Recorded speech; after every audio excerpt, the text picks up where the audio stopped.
تو راہ دکھانا تو ان پر اتمام حجت کے لیے یہ ہدایت قائم رہتی ہے، یعنی قرآن مجید بھی راہ دکھاتا ہے، رسول اللہ صلی اللہ علیہ وسلم کی پوری زندگی آپ بھی ان پر کوشش کرتے رہے۔ لیکن جو دوسرا ہدایت کی قسم ہے نا کہ رستے پر چلا دینے والی ہدایت، تو اس سے یہ پھر معروم ہو جاتے ہیں ایک عرصے کے بعد۔ یہ اللہ رب العزت نے یہاں پہ بات ارشاد فرمائی، وَجَعَلْنَا عَلَىٰ قُلُوبِهِمْ أَكِنَّةً، اور ہم نے ان کے دلوں پر پردے رکھ دیے، یعنی دل، اصل میں دل سمجھتا ہے، دل کے اندر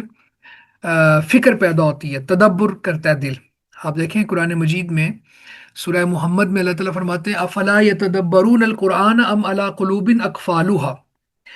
کہ یہ قرآن میں تدبر کیوں نہیں کرتے، ان کے دلوں پر تالے لگے ہوئے ہیں۔ تو اصل میں دل اگر خراب ہو گیا تو پھر سب چیزیں خراب ہو گئی۔ اور حدیث میں بھی آتا ہے نا کہ انسان کے جسم میں ایک گوشت کا ٹکڑا ہے، وہ پوری تفصیلی بڑی خوبصورت حدیث ہے، ان الحلال بین و ان الحرام بین، حلال بھی واضح ہے، حرام بھی واضح ہے، پورا ایسے۔ اور اس میں اللہ کے نبی صلی اللہ علیہ وسلم نے ایک چراگاہ کی مثال بھی دی ہے۔ تو آخر میں فرمایا کہ انسان کے جسم میں گوشت کا ٹکڑا ہے، اگر وہ صحیح ہو جائے تو پورا جسم ٹھیک ہو جاتا ہے، اگر وہ خراب ہو جائے تو پورا جسم خراب ہو جاتا ہے۔ الا وہی القلب، جان لو وہ دل ہے۔ تو دل ٹھیک ہے تو پھر انسان سمجھ بھی لے گا، پھر اللہ تعالیٰ اس کو توفیق بھی دے دیں گے اور وہ ہدایت بھی پا جائے گی۔ اب ان کا دل خراب تھا تو کیا تبصرہ کیا انہوں نے اللہ کی وحی پر، ان ہاذا الا اساطیر الاولین، کہ یہ پہلے لوگوں کی فرضی کہانیوں کے سوا کچھ نہیں ہے۔ حالانکہ قرآن مجید میں تو ان کے علاوہ باتیں بھی ہیں، پہلے لوگوں کے احوال کے علاوہ بھی بہت باتیں ہیں، اخلاقیات اللہ نے بتائیں، پوری پوری صورتیں ہیں ایتھکس کے اوپر، حکمت بتائی، شریعت کی باتیں بتائیں، احکامات بتائے، قیامت کی باتیں بتائیں۔ تو تو سچے واقعات بھی اس میں شامل ہیں، اور وہ حکمت کے لیے، عبرت کے لیے ہے، تو لیکن نصیحت کے لیے ہے۔ لیکن انہوں نے اس کو بنیاد بنا کر یہ سٹیٹمنٹ دے دی کہ یہ تو پہلے لوگوں کے فرضی کہانیوں کے سوا کچھ نہیں۔ ابھی اس آیت میں اگر ہم کچھ لیسنز نکالیں تو سب سے پہلا فائدہ یہ نکلتا ہے کہ اگر کوئی شخص تنقید کے لیے سننے والا ہو تو اس کو فائدہ نہیں ملتا، یعنی ایسا سننا جو سمجھنے کے لیے نہ ہو وہ فائدہ نہیں دیتا۔ وَمِنْهُمْ مَن يَسْتَمِعُ إِلَيْكَ، یہ معنی ہے۔ اور دوسرا اس آیت سے یہ لیسن اخذ ہو رہا ہے کہ اگر کوئی شخص ایسا سنے کہ جس سے وہ سیکھنا نہ چاہے اور اس سے نصیحت نہ لینا چاہے تو یہ کفار کا سننا ہے۔ یعنی آپ دیکھیں وَمِنْهُمْ مَن يَسْتَمِعُ إِلَيْكَ، کیا کہ اللہ رب العزت نے کفار کی اس کیٹیگری کے بارے میں بتا دیا کہ کوئی شخص اگر ایسا سنتا ہے کہ جس سے وہ سیکھنا نہیں چاہتا، سیکھنے کی غرض سے نہیں سنتا،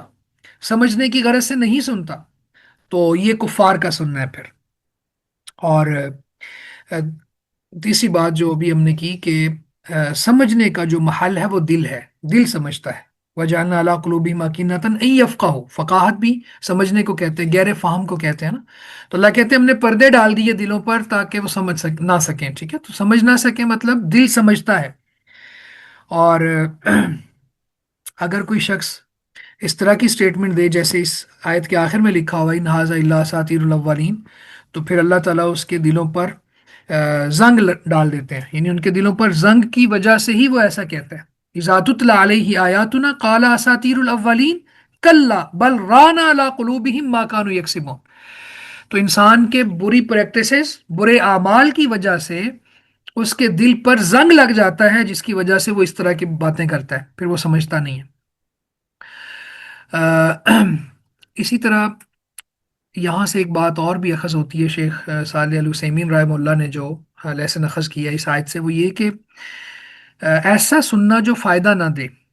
وہ گونگے کی طرح ہے، ایسا بندہ جو بہرا ہے، یعنی ایسا بندہ جو سن ہی نہیں رہا، اس کے مترادف ہے یہ۔ اب ذرا سمجھیں اس کو کہ وہ بندہ جو سننے کے بعد بھی فائدہ نہیں اٹھا رہا، وہ مکمل بہرے جیسا ہے۔ وفی اذانہم وقر، ٹھیک ہے، اللہ رب العزت سورہ فصلت میں بھی فرمایا اور یہاں بھی فرمایا وفی اذانہم وقرا، کہ ان کے کانوں میں ڈاٹ ہے، یعنی وہ بہرا اور یہ سننے والا جو فائدہ نہیں لے رہا، دونوں برابر ہیں اللہ کے ہاں۔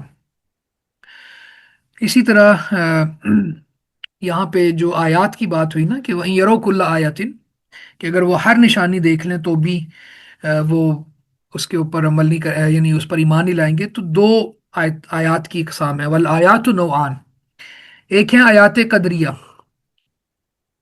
ٹھیک ہے، اور دوسری ہیں آیات شرعیہ۔ آیات قدریہ مطلب جو آفاق میں کائنات کے اندر چیزیں موجود ہیں، جو معجزات واقع ہوئے، جیسے سورج کا دو ٹکڑے ہونا، یا پھر اللہ تعالیٰ کا بارش برسانا، پھر ہوائیں چلانا، سورج، چاند، ستارے، پہاڑ، درخت، یہ سب چیزیں یہ ہیں آیات کونیہ۔ تو اگر کوئی سیکھنا چاہے تو پھر تو ایک درخت کے اوپر غور کر کے وہ اپنے خالق تک پہنچ جاتا ہے۔ ہمارے استاد مولانا شفیق مدنی صاحب وہ کہتے ہیں کہ کچھ عرب لوگ آئے ہمارے پاس یہاں پہ، تو لاہور میں اس وقت مال روڈ پہ